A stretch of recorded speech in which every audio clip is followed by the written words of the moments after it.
Olá, meus amigos, minhas amigas do Reencontro. Fico muito feliz por esse nosso reencontro virtual. Aliás, não é a primeira vez que eu estou fazendo aqui nós estamos tendo esse encontro virtual, coisas do nosso momento, esse momento coronavírus, mas o que importa é que estejamos aqui unidos, sintonizados, porque Deus com certeza também atua pelas ondas da internet. A nossa vibração se encontra, a nossa vibração se une, e a gente consegue, vamos dizer assim, imaginar que estamos num salão, no mesmo ambiente, estamos unidos, juntos, com o mesmo propósito. Então, nesse propósito, nesse sentimento comum, eu vou pedir, vamos começar esse nosso papo, como sempre começamos, né? Com uma oração. Não é ritual, é obrigado, não é obrigado, coisa nenhuma.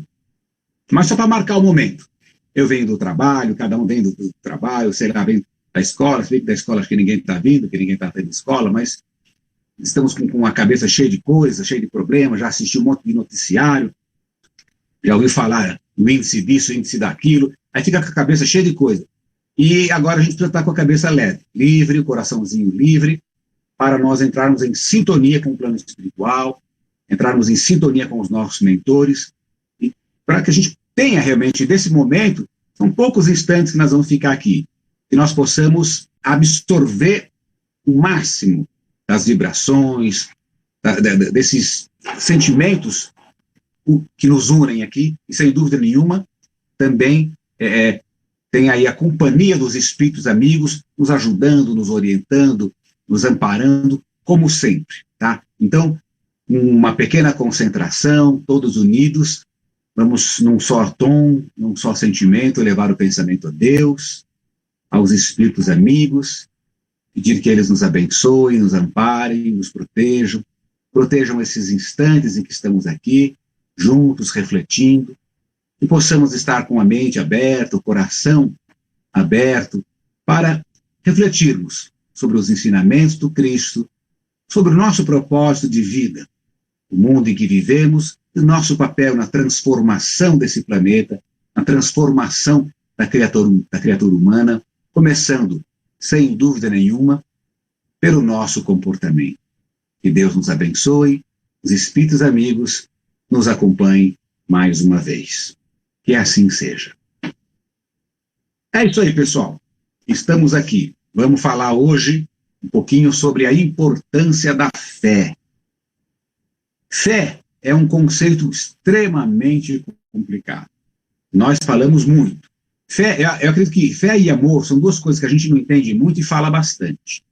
Então, eu amo para cá, amo para cá. A gente não tem ideia da extensão, da profundidade, do verdadeiro conceito, verdadeira definição de amor. Da mesma forma, não temos a mesma definição de fé. Nós temos, vamos dizer assim, o que se aproxima de crença, temos alguns comportamentos quase que mecânicos que trazemos do passado, um atavismo ancestral, que traz para nós uma cultura religiosa.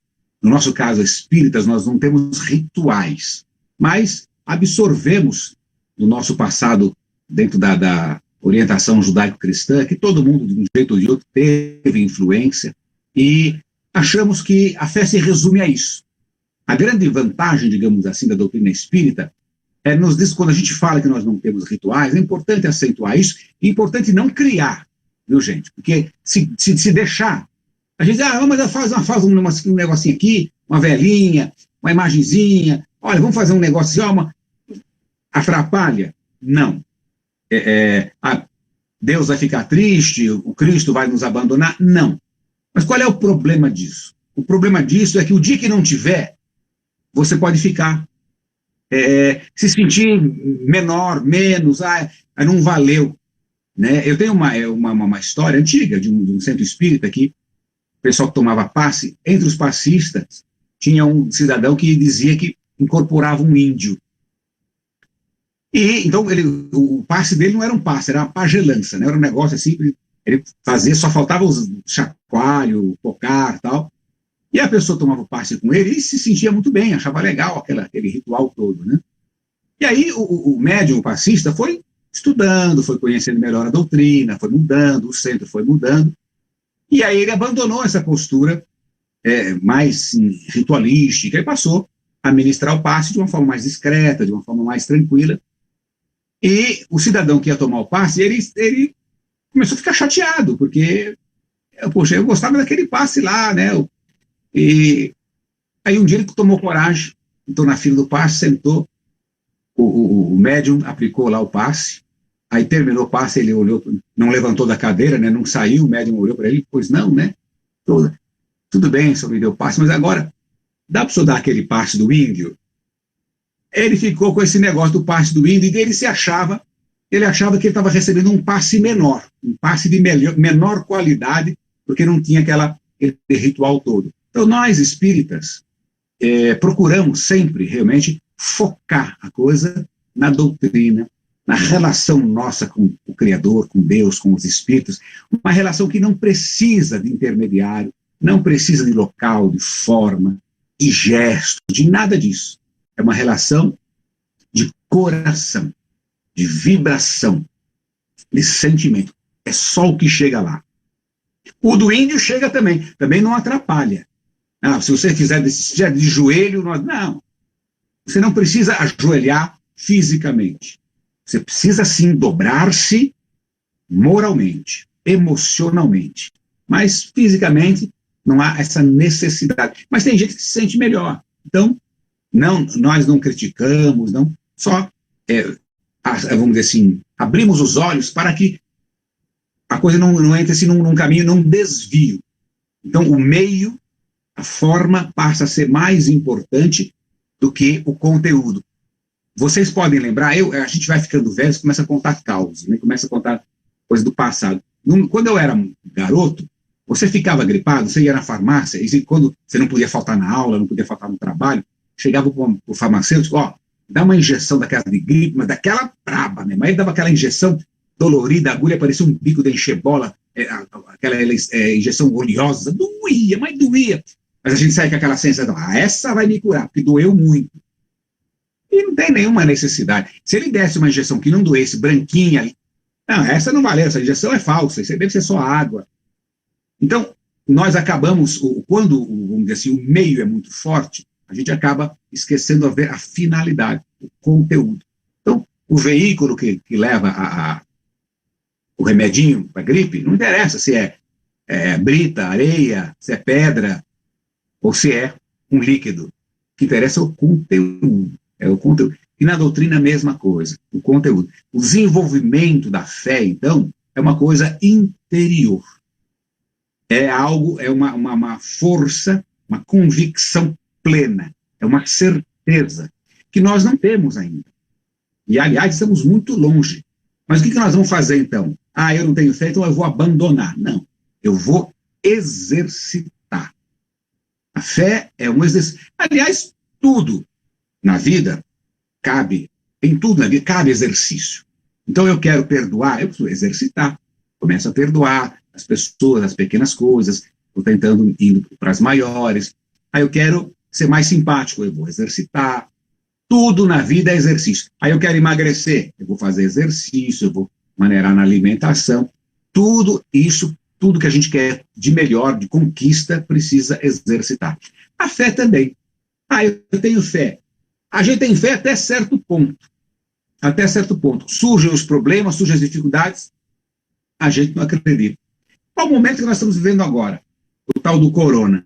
Quantas e quantas pessoas, e infelizmente nós assistimos até, às vezes, espíritas, falando que, não, a coisa está complicada, já se viu isso, vai ser um problema muito grande, e não tem conserto, e aquelas ideias pessimistas. Gente, tudo isso que está acontecendo conosco está sob a proteção de Deus. Está sob os cuidados, o gerenciamento de Deus. Deus está no comando. O Divaldo costuma falar muito sobre uma comparação, né, uma metáfora de um navio. Né? O Cristo é o nauta, é o piloto ali, é o grande marinheiro lá do navio. Esse navio não está a matroca, abandonado, não, o navio está... Não perdeu o rumo, não. Essas coisas que estão acontecendo conosco, seja o que for, está bem claro lá no Evangelho. Tudo na vida tem uma causa justa e um fim útil. Mas por que então eu me revolto? Por que então eu fico deprimido? Por que eu fico pessimista? Por que eu não aceito? Falta fé. E aí, esse é o ponto. Esse é o ponto. Se nós tivéssemos fé, o tamanho de um grão de mostarda, como está lá no Evangelho, onde surgiu isso? Estava lá o Cristo caminhando com seus discípulos e fazendo as curas, fazendo todo o trabalho que o Cristo fazia, os ensinamentos. Ele ensinava, assim, caminhando, né, nos lugares, nas praças, ele não tinha um espaço, nada. E os discípulos observaram lá um jovem totalmente, assim, aparentemente, para aquela época, né, louco, descontrolado, e era um jovem obsidiado. Então eles sabiam que era endemoniado lá naquela época. Então, o demônio tinha tomado conta dele e tal, e ninguém curava aquele jovem. E os discípulos foram, então, tentar curar. E não conseguiram, né? Tentaram, porque os discípulos também faziam curas. Os discípulos também, junto com Jesus estava ensinando os discípulos a curar. Não é uma técnica, é justamente o exercício da fé. A mediunidade, mas principalmente a fé, aquela certeza de que eles também são capazes, como Cristo falou, vós sois deuses, tudo que eu faço, vós podereis fazer e muito mais. Onde é que está a diferença aí? Essa convicção, essa fé. E aí os discípulos foram lá, no jovem, tentar, que ele caía no fogo, caía na água. O pai falava todo desesperado, não aguento mais, porque ele fica endemoniado desse jeito, e os discípulos não conseguiram. Aí o Cristo foi lá, chegou e resolveu a parada, né? Afastou os obsessores ali do jovem, e depois, passado um tempo, os discípulos foram procurar o Cristo para entender, né, o que se passava. Eles tinham depois eles se reuniam e o Cristo passava os ensinamentos, eles conversavam sobre os fatos daquele dia, e eles questionaram então Jesus sobre o porquê que eles não conseguiram curar. E aí ele falou, por falta de fé. Aí que vem essa frase: se tivesseis fé do tamanho do grão de mostarda, diríeis para a montanha, mova-se dali, e ela se movimentaria. Então, é uma expressão simbólica, né, a montanha e tal, mas para mostrar o tamanho, o poder da fé. Porque se você tivesse a certeza da lei de Deus, a gente fala, você pega a morte. Nós somos espíritos, tá? Vamos lá. Por sermos espíritas, no que nós acreditamos? Nós acreditamos na reencarnação, na sobrevivência do espírito, nós acreditamos em Deus, acreditamos na mediunidade, mas principalmente a gente sabe que a morte não existe.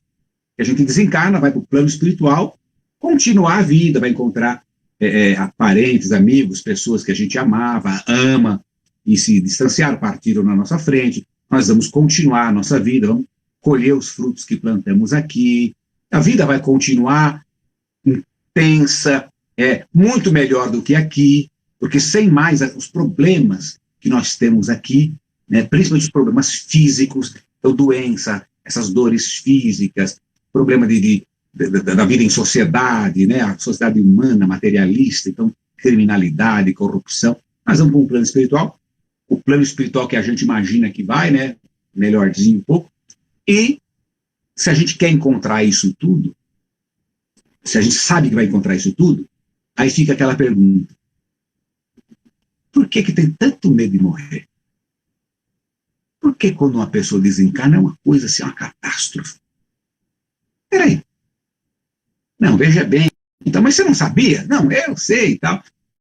Eu brinco muito, eu fui criado pela minha avó. A minha mãe e meu pai, eles já se casaram, logo em seguida meu pai já era espírita, minha mãe tornou-se espírita, então eu já nasci numa família espírita. E a minha avó, a mãe da minha mãe, logo que eles se casaram, ela veio morar com a gente. Então minha avó foi formada dentro da doutrina espírita, tinha anos de doutrina espírita, quando estava em vias de desencarnar, E eu brincava com ela, porque o meu avô eu não conhecia, desencarnou bem antes, e ela já no finalzinho, e ela assistia palestra, conviveu com o Divaldo há muitos anos, lia. Já no finalzinho, eu falava para ela: ei, nona, ó, o nono veio buscar a senhora aí, né? A senhora está pronta para ir? Não, não, não, não estou pronta, não. Já estava na cama, já não se locomovia mais. Mas, ô, nona, o nono veio buscar. Não, não, não, aqui tá bom, aqui eu conheço, lá eu não sei o que é. Então, pode parecer brincadeira, isso é um fato real, mas é o nosso sentimento. Falta realmente aquela certeza, pelo sim, pelo não, aqui tá bom. Que a gente começa a pensar: não, mas eu tenho tantos planos, Aí fica aquela pergunta: espírito não tem plano? Espírito não sonha? Espírito tem plano, sim, tem sonhos, e realiza. Então não há perda com a desencarnação. Não há. Há um distanciamento, você vai perder essa convivência agora, vai adquirir outra. Você não dá. Eu me casei com uma pernambucana, ela veio de Recife para cá. Algumas pessoas eu tenho amigos que têm filho na Austrália.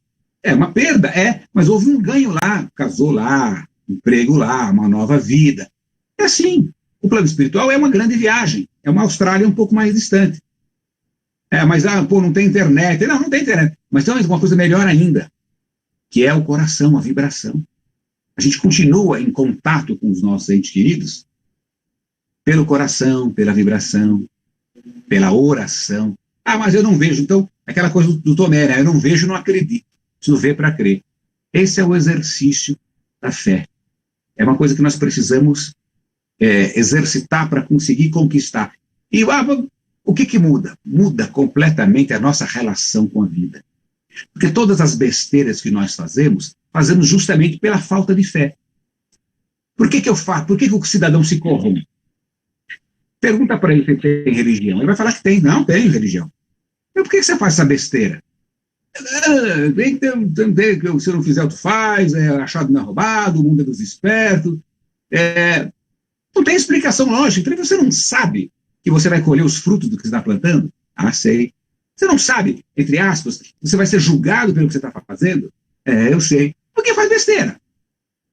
Para nós, vamos pensar em nós. Eu sou coronel da Polícia Militar. Trabalhei 30 anos na PM. Eu já citei aí no reencontro mesmo, cito de novo, não tem problema nenhum. Muitos bandidos marginais, os marginais convencionais, né? Bandido é um negócio meio amplo, marginal também, mas o marginal convencional, esse assaltante de rua, esse que a gente prende, que a polícia prende, às vezes a gente prendia os caras, aí você olhava lá no braço, no peito, nas costas, eu tinha lá uma Nossa Senhora tatuada, tem o Jesus Cristo tatuado, tem o Sagrado Coração de Jesus tatuado.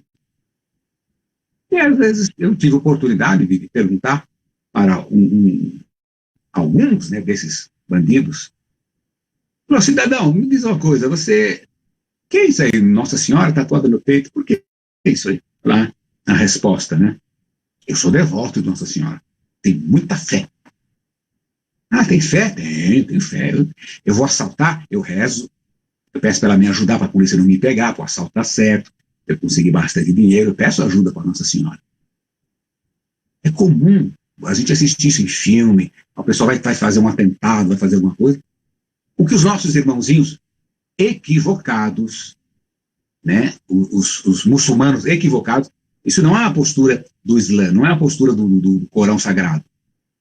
Mas alguns muçulmanos que interpretam o Corão de uma forma equivocada, eles vão matar o seu semelhante num ato de fé. Isso é uma completa distorção do que é fé. Isso não é fé. Isso é alguma crença superficial em alguma coisa. Não é fé. A fé realmente é a que remove montanha. A fé é aquela que transforma a nossa vida. Eu deixei de ser como era por causa da fé. Então eu fazia uma coisa errada, mas a fé me convenceu que eu estava errado e eu preciso, por esperteza, por raciocínio, por inteligência, eu preciso mudar. Porque eu tenho certeza que isso me trará consequências ruins. Por que as pessoas não saem botando o dedo em tomada? Por que não saem botando a mão no fogo? Porque tem certeza da consequência ruim. Uma visão uma comparação bem assim, fácil de entender, questão do cigarro. As pessoas fumam. Papai do céu não gosta? Não é isso. Cigarro mata, mata.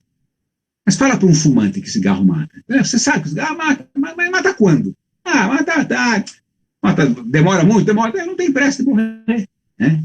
Os fumantes falam isso. Então é uma coisa assim distante.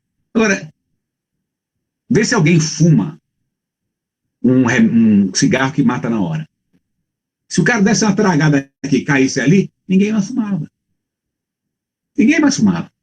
Por quê? Não, porque eu estou convencido. Me convenci. Então eu me convenci que isso mata. Muda a minha conduta. Eu não vou mais agir desse jeito porque eu estou convencido disso. E a fé? A gente não se convence. Nós ainda não estamos convencidos que temos uma vida passageira. É comum você ver a pessoa velha, já no bico do corvo, eu sei, a vida é passageira, mas por que não pensou assim antes? Por que não pensa assim antes? No final da vida todo mundo faz qualquer acordo. Qualquer acordo. Não que seja tarde, mas perdeu muito tempo. É agora o momento. Para alguns, no meu caso, eu já estou da metade para cima, já estou mais para lá do que para cá. Eu não posso nem falar que eu sou de meia idade, porque eu tenho 61, eu não vou viver 122, né? Então já passei bem da meia idade. Então, nós temos que pensar nisso. Nós vamos desencarnar. Vamos. Então não posso ignorar esse fato. Vou desencarnar. Vou levar para lá, para o lado de lá, as consequências do que eu fizer aqui. Por que eu faço coisa errada? Por que eu não amo o meu semelhante? Por que eu não pratico a caridade como eu poderia praticar? Por que eu ainda falo mal dos outros? Por quê? Então, falta de fé. É o exercício que nós precisamos fazer. É possível, há exemplos na humanidade. Eu vou citar um exemplo bem assim, contundente, mas real. Nós temos a nossa querida Joana de Ângeles, que, aliás, se vocês repararem bem, está aqui, ó. Esse é uma fotinho. É um quadro, né? Não é foto, porque não tinha foto na época dela. A Joana de Ângeles, a mentora do Divaldo. Numa de suas encarnações, lá no tempo do Cristo, ela, como Joana de Cusa, esposa de um procurador de Cusa, a história do Cusa é meio controversa, cada hora algum historiador fala alguma coisa, mas ele era um alto funcionário do Cusa. Cusa era ele, né, do Herodes. Ela era a esposa dele, e ele tinha lá as suas atribuições, era um cara importante, tinha dinheiro, e ela tornou-se cristã. Mas ele não acreditava, não dava mínima para isso. Ela procurou o Cristo, queria segui-lo, e o Cristo disse para ela: não, volta, vai lá, cuida da sua família, me serve, né, amando o seu marido, tal, criando seus filhos, e assim por diante. E a Joana, então, voltou-se para a família, terminou. O marido empobreceu, caiu em desgraça lá com o Herodes, desencarnou, ela ficou pobre, teve que fazer de tudo para cuidar do filho, para crescer, para criar o filho, fez as tarefas mais humildes possíveis, e ali sempre confiante, perseverante, seguindo os ensinamentos do Cristo, que já havia sido crucificado. E na perseguição de Nero, quando Nero estava perseguindo lá os cristãos, ela foi presa junto com o filho e colocada na arena, lá na arena, não ia falar dos leões, mas não eram os leões, ela ia ser queimada. Ela e o filho, os dois, lado a lado, iam ser queimados por serem cristãos, naquela grande perseguição aos cristãos. Porém, havia uma chance de escapar com vida, bastava negar o Cristo. A expressão que eles usavam, né, na época, né, abjura. Então, o carrasco, antes de atear fogo quando ela estava ali, ela ia ser queimada, falou para ela: nega o Cristo, abjura. E ela: não nego. Então você vai ser queimada. Pode botar fogo aí. Vou ser queimada. Não tem problema nenhum. E o filho falando para ela: abjura, mãe. Abjura. E ela: não, filho, não. Fica aí. Não vou negar o Cristo. E foram queimados, os dois. Segundo os espíritos nos narram, o próprio Cristo recebeu Joana, lá no plano espiritual, logo em seguida a sua desencarnação. Mas por que eu citei esse exemplo? Porque ela tinha certeza que ela ia perder o corpo físico, o filho ia perder o corpo físico, mas prosseguiria na vida espiritual em glória. Prosseguiria na vida espiritual colhendo os frutos dessa fidelidade, dessa dedicação ao cristianismo. Então não havia o que temer. Agora, isso eu estou falando de 2000 anos. Nós estamos hoje aqui, ainda um engalfinhando o outro aí, um apertando o pescoço do outro por causa de partido político, por causa de ideologia, por causa de time de futebol. Então, nós temos um caminho longo pela frente. O exemplo de Joana é um exemplo assim, muito distante, mas muito importante para nós. É a mesma coisa que o menino quer jogar futebol. Ele pensa em quem? Ele quer ser jogador de futebol. Qual é o seu ídolo? Ele vai falar o quê? Um pé de chinelo qualquer lá do bairro dele? Não, meu ídolo é o Neymar. Pô, mas o Neymar é muito bom, mas eu quero chegar lá. Eu quero chegar lá. Então eu vou treinar, eu vou me dedicar, eu vou me esforçar. Nós, a mesma coisa. A gente quer ser bom.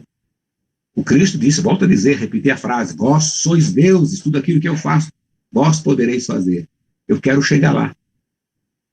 Como é que eu faço isso?